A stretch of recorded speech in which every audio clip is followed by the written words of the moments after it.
6 de junho de 1944. O amanhecer daquele dia trouxe mais do que luz. Trouxe o terror, o sacrifício e o sangue de milhares de homens. A costa da Normandia, na França, se transformaria em um palco de horrores e, ao mesmo tempo, de esperança.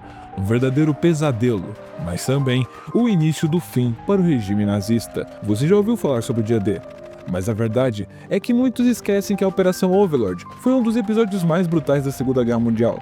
Foi o maior desembarque anfíbio da história, mas também um dos mais arriscados. Se algo saísse de errado, o futuro da Europa estaria condenado. Mas o que realmente aconteceu naquela praia?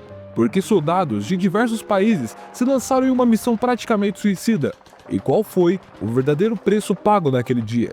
Eu sou o narrador, e aqui a história contada sem máscaras, sem cortes e sem rodeios. Você está no História Sem Filtro.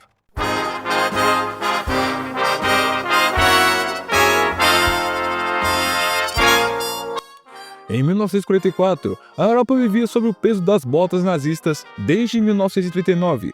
As forças de Adolf Hitler se espalhavam pelo continente como uma praga, conquistando país após país. No Ocidente, as forças nazistas haviam transformado a França, a Bélgica, a Noruega e outros países ocupados em fortalezas militares. No leste, a União Soviética, liderada por Joseph Stalin, avançava contra as tropas alemãs, depois de triunfar na Batalha de Stalingrado. A situação no fronte oriental era brutal, com milhões de soldados e civis mortos em uma guerra de aniquilação, e Stalin, cada vez mais impaciente, exigia uma resposta rápida dos aliados ocidentais. Ele queria que os Estados Unidos e o Reino Unido abrissem um novo fronte para aliviar a pressão sobre suas tropas. Essa pressão por uma segunda frente não era um pedido diplomático, era uma cobrança urgente. Desde o início da guerra, a União Soviética vinha suportando o peso do confronto direto com as forças alemãs. Só em 1943, as batalhas do leste europeu resultaram em mais de 6 milhões de mortos. O preço humano era devastador, e Stalin sabia que se os aliados ocidentais não intervissem, a União Soviética continuaria pagando esse custo sozinha, e talvez testemunhar uma segunda ofensiva massiva alemã. Mas por que os aliados demoraram tanto para abrir essa frente? A resposta está na força da Alemanha nazista. Depois da retirada desastrosa de Dunkerque em 1940, os britânicos sabem que qualquer tentativa de invasão da Europa seria um banho de sangue. Era preciso planejar meticulosamente cada detalhe. O primeiro-ministro britânico, Winston Churchill, entendia a importância da segunda frente, mas era cauteloso. Ele lembrava bem do trauma da Primeira Guerra Mundial e sabia que um desembarque mal planejado na Europa poderia resultar em uma carnificina. Churchill hesitou, propondo que os esforços continuassem pelo Mediterrâneo e pelos Balcãs, onde os aliados haviam tido algum sucesso, como a libertação da Itália, que inclusive foi lá onde o Brasil teve uma grande contribuição. Mas os americanos, liderados pelo presidente Franklin Roosevelt, sabiam que essa abordagem não seria o suficiente. Em Teherã, em 1943, durante uma conferência histórica, Roosevelt, Churchill e Stalin se encontraram para definir os rumos da guerra. E foi lá que Stalin deixou claro: ou os aliados ocidentais abriam uma segunda frente, ou a União Soviética faria um acordo separado com a Alemanha nazista. Essa ameaça assustou Roosevelt e Churchill. Se Stalin buscasse a paz com Hitler, o destino da Europa estaria selado. A Alemanha poderia concentrar suas forças contra o Ocidente, e os soviéticos poderiam permanecer uma ameaça futura. Portanto, a pressão para a invasão da Normandia era muito mais do que uma estratégia militar. Era uma jogada geopolítica para garantir que os aliados ocidentais não perdessem a influência na Europa pós-guerra. Se a União Soviética libertasse sozinha a maior parte do continente, o equilíbrio de poder mudaria radicalmente. Essa era uma corrida contra o tempo, que moldou a Operação Overlord. Não era apenas sobre derrotar a Alemanha nazista, era também sobre moldar o futuro político da Europa. Abrir a segunda frente na França significava para os soviéticos dividir o peso da guerra, e para os americanos e britânicos significava garantir que a Europa Ocidental não caísse sob o domínio de Stalin. Mas, para que isso acontecesse, os aliados precisariam realizar o maior desembarque militar da história, e eles tinham apenas uma chance de acertar.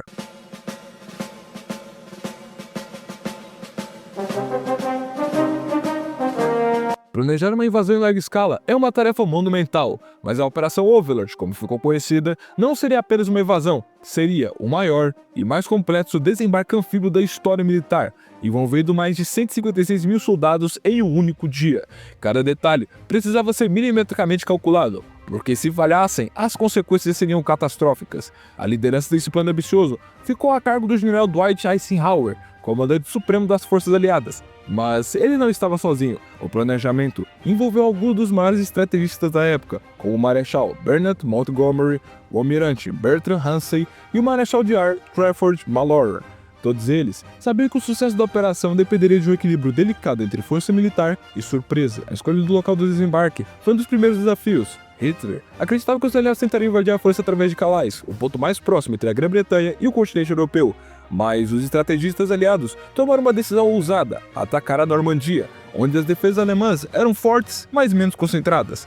Essa escolha seria crucial para o sucesso da missão. Mas enganar os alemães não seria fácil. A Alemanha havia construído a chamada Muralha do Atlântico, uma linha de fortificações que se estendia por toda a costa da Europa. Para superar essas defesas, os aliados precisavam convencer os nazistas de que o ataque aconteceria em outro lugar. E assim nasceu a Operação Fortitude, uma das maiores campanhas de desinformação da história. A Operação Fortitude envolveu uma série de ações destinadas a enganar o alto comando alemão. Os aliados criaram um exército falso, liderado por o general George Patton, posicionados no sudoeste da Inglaterra, exatamente de frente para Calais.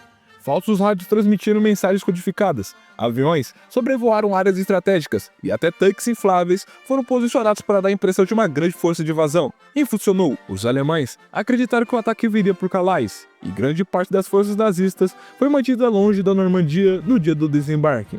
Mas planejar o desembarque em si foi uma operação logística gigantesca. No total, as forças aliadas mobilizaram cerca de 7 mil embarcações, incluindo navios de guerras, transportes e embarcações de desembarque. Além disso, mais de 11 mil aeronaves, incluindo bombardeiros pesados, caças de escolta e aviões de transporte, participaram do ataque. Aproximadamente 10 mil veículos, incluindo tanques, caminhões e veículos blindados, foram transportados para a praia. A operação envolveria 5 praias principais de desembarque, cada uma designada a diferentes forças aliadas: Utah e Omaha para os americanos, Gold e Sword para os britânicos e Juno para os canadenses. O objetivo: romper a muralha do Atlântico e criar uma cabeça de praia que permitisse o avanço para o interior da França. E ainda havia outro desafio: o tempo. Os aliados precisavam de condições climáticas perfeitas, maré baixa, luz do dia suficiente e ventos favoráveis. Se as condições não fossem ideais, a operação poderia ser um desastre. Em julho de 1944, a janela de oportunidade era estreita, e quando o tempo começou a piorar, muitos oficiais temendo o pior. Mas Eisenhower tomou a decisão que mudaria a história. Ele deu a ordem para prosseguir. O planejamento estava concluído, mas, como dizia o próprio Eisenhower, nenhum plano sobrevive ao primeiro contato com o inimigo. E em 6 de julho de 1944, os soldados aliados enfrentariam algo muito além do que esperavam.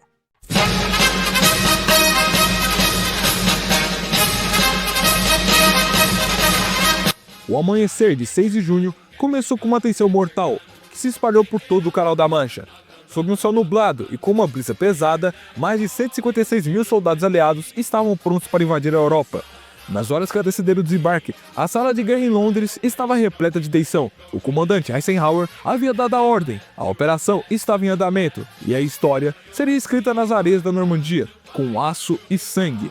Por mais que o plano fosse ambicioso e meticulosamente planejado, ninguém poderia prever o horror e a resistência que os homens enfrentariam nas praias. A estratégia aliada começava nas alturas.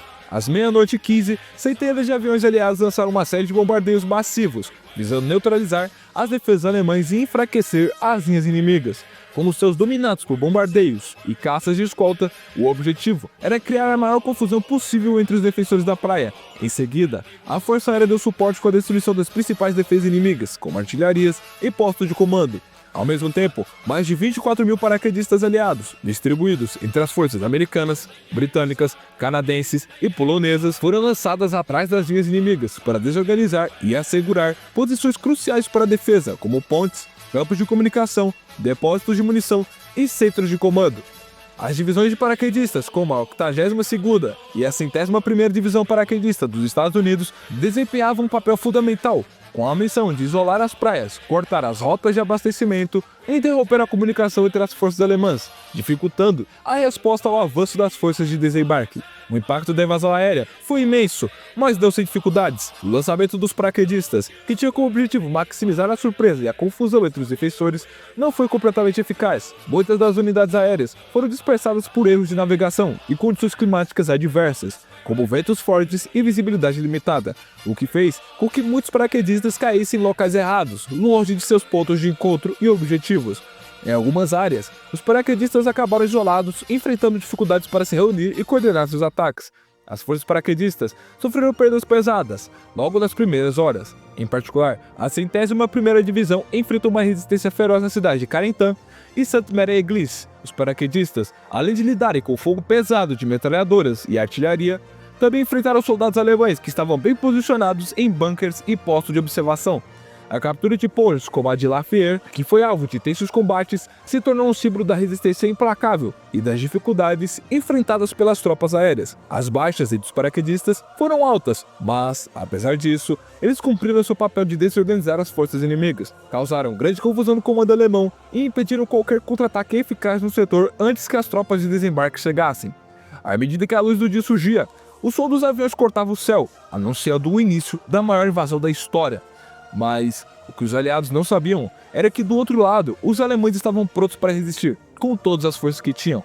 O alto comando da Wehrmacht estava em desvantagem, mas não despreparado. O marechal de campo Erwin Rommel, um dos maiores estrategistas da Segunda Guerra Mundial, sabia que a Normandia seria um ponto crucial. Ele havia alertado sobre a vulnerabilidade das defesas, mas a confiança de Hitler e o controle rígido sobre a linha de comando tornaram impossível a reorganização das tropas. Rommel, no entanto, confiava nas defesas fixas, bunkers, minas, obstáculos de arame farpado e artilharia pesada posicionada ao longo da costa.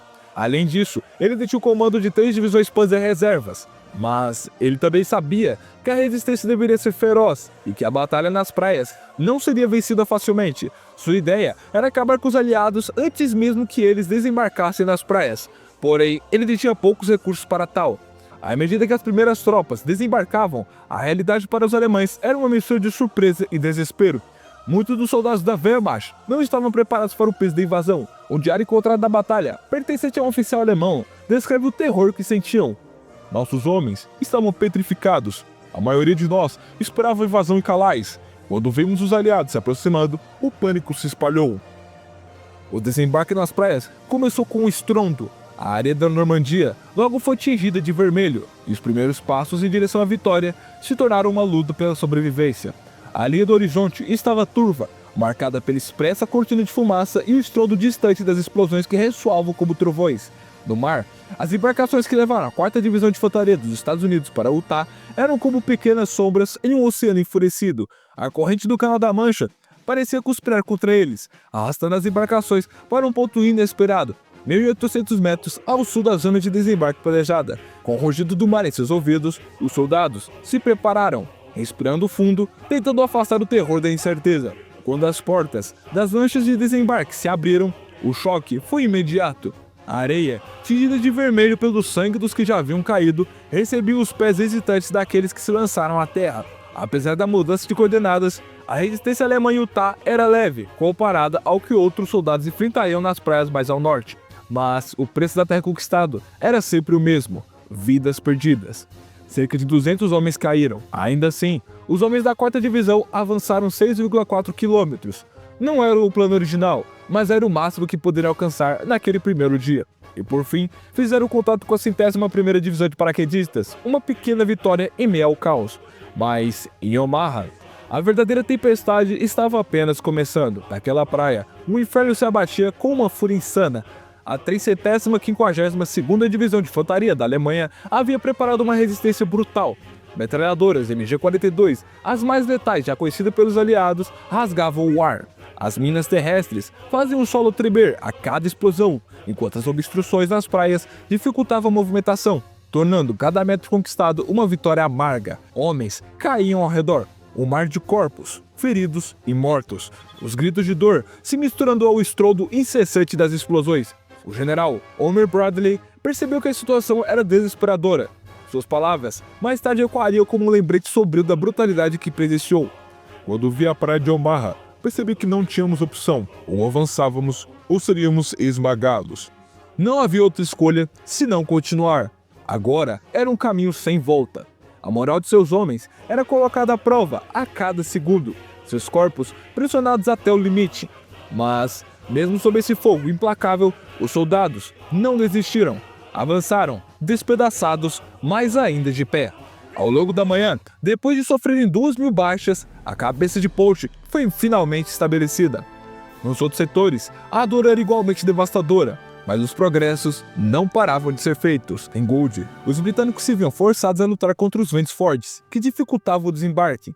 Alguns tanques anfíbios, preparados para entrar na praia e oferecer apoio, foram arrastados pelas ondas turbulentas, deixando os soldados expostos à mercê do fogo inimigo. Mas, com a ajuda de um esforço aéreo incansável, as linhas de abastecimento foram mantidas abertas. O avanço foi contínuo, mas não se pagaram o preço. 600 britânicos sucumbiriam aos tiros certeiros da artilharia alemã. Em junho, os canadenses se enfrentaram com uma resistência implacável. Eles sabiam o que estava em jogo e não podiam se dar o luxo de hesitar.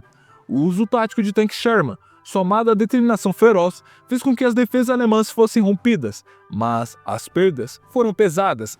Mais de 1.000 canadenses caíram sob o fogo das metralhadoras e minas. Seus corpos caídos eram um lembrete doloroso do custo da liberdade. Em Sword, os britânicos tiveram mais sucesso. As praias foram limpas com rapidez e as saídas para os tanques foram rapidamente estabelecidas. Mas o preço da rapidez foi pago com sangue, quando a 21ª Divisão Panzer Alemã lançou um contra-ataque feroz às 16 horas. O avanço ficou seriamente ameaçado. Entre a praia e o interior, as defesas estavam prestes a se desintegrar. Mas, mesmo diante da ameaça, os aliados conseguiram manter sua posição. Com o caos e a resistência feroz nas praias, a invasão da Normandia teve um custo altíssimo, mas a cabeça de ponte foi finalmente estabelecida. O dia D havia sido bem sucedido. As forças aliadas estavam em território inimigo, e a partir dali, o avanço em direção à libertação da França e a derrota final do Terceiro Reich começava a tomar forma. Let's say goodbye with a smile, dear, just for a while, dear. O dia D não foi apenas uma operação militar. Foi um testemunho de coragem, resistência e, para muitos, o primeiro passo em um pesadelo interminável. Imagens aterradoras, gritos de agonia e uma destruição sem igual marcaram a manhã daquele 6 de junho de 1944. Soldados das forças aliadas, com os nervos à flor da pele e o medo pulsando em suas veias, desembarcaram em um inferno de fogo inimigo. Não era apenas uma batalha pela liberdade, era a luta pela própria sobrevivência. Relatos de sobreviventes revelam os horrores que eles enfrentaram logo após pisar na areia da Normandia. As ondas de choque do desembarque não cessavam, os aviões rugindo nos céus, as explosões ensurdecedoras, os gritos de camaradas caindo ao seu redor e, no horizonte, a visão aterradora de um combate implacável. Um dos soldados americanos da 1ª Divisão de Infantaria, que desembarcou em Omaha, lembra-se do barulho ensurdecedor das metralhadoras cortando o ar, da areia tingida de vermelho com o sangue de seus amigos e da visão de camaradas caindo ao seu lado, como peças de um quebra-cabeça brutal e insensível. Eu vi um soldado ao meu lado ser atingido. Ele não estava mais ali. E eu não podia fazer nada. Só podia continuar avançando. Relatou o veterano em uma entrevista anos depois, sua voz ainda carregada de dor. Ele nunca se esqueceu de como a guerra transformou homens em sombras. As baixas no dia D foram devastadoras, uma tragédia de proporções indescritíveis. O número de mortos, feridos e desaparecidos ultrapassou os 10.000 entre os aliados. As cenas que se desenrolaram nas praias foram apocalípticas. Omaha se tornou sinal de carnificina. A 352ª Divisão de Infantaria Alemã se preparou para o que seria um dos confrontos mais sangrentos da guerra. Ali, o som das metralhadoras MG-42, conhecidas por sua velocidade de disparo letal, ecoava sem parar. Imagine o impacto psicológico. Você acaba de pisar na praia, sentindo o gosto de sal da água, e em um piscar de olhos, tudo se transforma em um pesadelo. O terreno acidentado e as altas formações rochosas ofereciam aos defensores alemães uma vantagem estratégica sem igual, dificultando a movimentação dos aliados. Não era só a luta contra o inimigo, era uma luta contra o tempo, contra os próprios limites do corpo e da mente. Na Batalha de Omaha, os soldados aliados foram forçados a avançar por um terreno fortemente defendido, com pouco ou nenhum apoio. Muitos, atordoados, avançaram sem saber exatamente onde estavam ou o que estava acontecendo, sendo engolidos pela força avassaladora da resistência inimiga. Ao mesmo tempo, as embarcações de desembarque foram empurradas para longe de suas posições pela forte correnteza, fazendo com que as tropas desembarcassem mais ao leste, onde as defesas alemãs eram ainda mais fortes. Isso gerou um caos absoluto, uma escadaria de carnificina que parecia não ter fim. Mas, por que Omaha foi a praia mais sangrenta? O motivo pelo qual Omaha foi a praia mais sangrenta não está apenas na resistência feroz que os aliados enfrentaram, mas também na composição geográfica e tática. As fortes defesas alemãs e o terreno dificultaram o avanço. A presença de metralhadoras pesadas e artilharia nas falésias tornou a tarefa quase impossível. E se isso não fosse suficiente, o erro tático com o deslocamento das embarcações para o leste apenas ampliou o número de baixas. Era uma luta desigual desde o início, e os soldados que pisaram em Omaha sentiram na pele o preço dessa guerra brutal. Do outro lado do canal, os líderes aliados observavam com apreensão o desenrolar da operação. O general Eisenhower, com os olhos fixos nas transmissões de rádio, sabia que a invasão seria um ponto crucial, mas ele também sabia que o sucesso das primeiras horas não garantiria a vitória. Em uma reunião com outros comandantes, Eisenhower, embora aliviado pela tomada das praias, disse com uma visão estratégica: "O sucesso é uma questão de tempo agora. As praias foram tomadas e agora devemos avançar com rapidez." Mas a realidade da guerra era bem mais sombria. O avanço nas praias não significava uma vitória fácil, e as forças alemãs ainda tinham um poder de reação substancial. O general Homer Bradley, ao visitar a praia após a batalha, não poupou palavras para descrever o custo humano da operação. "O custo foi altíssimo, mas não tínhamos escolha. A vitória exigia isso." Essas palavras, ditas com a tristeza e o peso de um comandante que presenciou a carnificina, mostravam o quanto a linha entre a vitória e a derrota era tênue, enquanto a poeira de Omaha ainda pairava sobre o ar e os ecos dos disparos desapareciam lentamente. Uma pergunta pairava no coração dos sobreviventes: valeu a pena o custo? Os soldados, agora marcados por cicatrizes que o tempo jamais apagaria, avançaram, mas à medida que tomavam as praias, sabiam que cada passo era um sacrifício, não apenas deles, mas de seus camaradas que haviam tombado. A guerra não era apenas uma batalha contra o inimigo físico, era uma luta contra os limites do espírito humano, e uma reflexão que parava frequentemente a mente dos soldados e civis. Qual o preço da liberdade? Alone at the edge of a universe humming. O dia D, embora tenha sido um marco na luta contra o nazismo, deixou uma marca naqueles que estiveram no centro da batalha. Para os milhares de soldados que pisaram na areia da Normandia, a vitória na guerra não foi apenas uma conquista estratégica, mas uma soma de perdas e sacrifícios pessoais que até hoje ecoam na história. O preço pago pelos soldados e civis foi altíssimo. Cidades e vilarejos inteiros foram arrasados e famílias foram destruídas. Para aqueles que sobreviveram, as cicatrizes não eram apenas físicas, mas também emocionais. Muitos veteranos nunca conseguiram deixar para trás o peso do dia D. Para eles, a verdadeira batalha começava depois do dia D.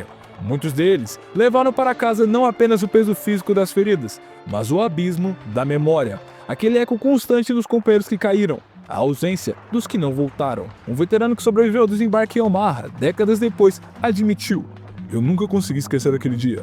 Não o horror das balas, mas o olhar de um amigo que me olhava sem vida, quando eu sabia que ele ainda tinha tanto para viver. Isso me persegue até hoje." O sofrimento foi tanto psicológico quanto físico, e tudo isso pela defesa de um ideal: a liberdade de sua família, a liberdade de sua nação, a liberdade de seus amigos. Hoje, ao olharmos para aquele cenário devastador, a reflexão é dolorosa.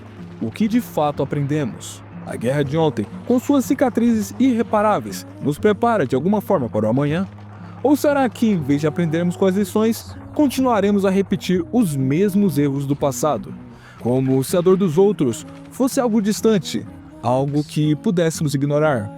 Bem, se você chegou até aqui, eu vou deixar essa pergunta para você responder aqui nos comentários. Se você gostou do vídeo, curta, se inscreva e compartilhe. Eu sou o narrador e esse foi o História Sem Filtro. Até o próximo episódio.